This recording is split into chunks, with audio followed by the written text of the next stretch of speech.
Well, welcome back, everyone. Deb Helser from Deb's Dog is in with a beautiful little dog today. So welcome, Deb. Thank you. All right. Really appreciate being here. All right. So tell us about the story of this dog.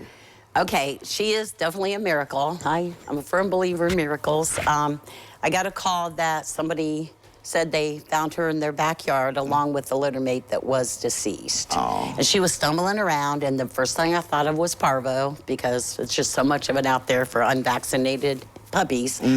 So we got her. She did have parvo. She was very, very sick. She doesn't even resemble the dog I got that day. Wow. She was very thin.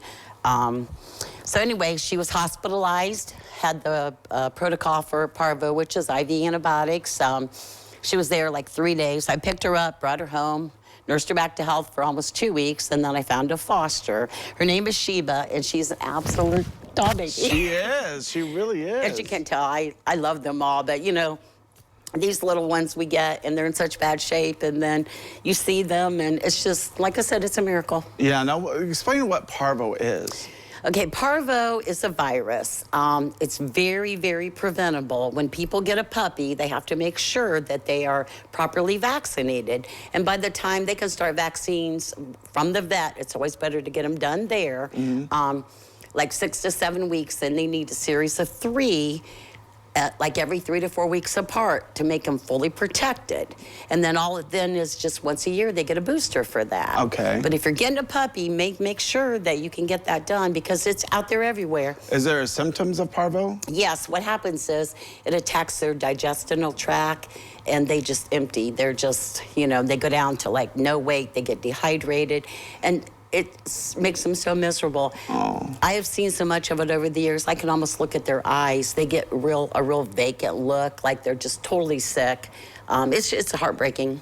Yeah. So is this one up for adoption? She will be. She's not quite ready yet. Okay. I mean, she's over the parvo and everything, but you know, she needs all of her vaccines. And then, of course, I'm 100% on spay and neuter. Yeah. Every animal that we take or crosses my path, because if we don't do something about the overpopulation, things are never going to get better, and it's the animals that suffer. Exactly, exactly. Now, if somebody wants to adopt this face is adorable. First She's of all, adorable. I can't. So, if somebody would like to adopt her, how do they go about doing that? They can contact me. I can guarantee you, people can find me if they're trying to get a hold of me. I have email. They can call me. We have Deb's Dogs Facebook. So absolutely. Now, you've had this dog for not that long, or a few? Well, I had her almost 2, 3, probably close to 4 weeks now. Okay, so about a month or so. So what's her personality traits? I mean, she's a happy-go-lucky. In the beginning, she was so sick, she wouldn't even hardly stand up. She is so happy-go-lucky. She's great with other dogs. She's in a foster that have like 4 large dogs, and she keeps up with them. She plays, and yeah, and like, as you can tell, she was out playing this morning. She's a little on the grubby side, but she doesn't care, and I don't care, you know? No. She's happy, but she's eating well, and yeah, she's just a good, but she is a puppy, and we know puppies need training. You know, training. You have to have time to be able to house train. Yeah. And you know, work with them and socialize them. And she's really socialized. Do you think she'll get quite large, or? She'll be she'll be a medium size. I usually guess around 50 pounds. Okay. Maybe 55. Okay, but it's so not hard too to big. tell. Yeah, No. exactly. So, all right. So let's quickly talk about heat because it's hot out there. I was so happy last week because temperatures were down.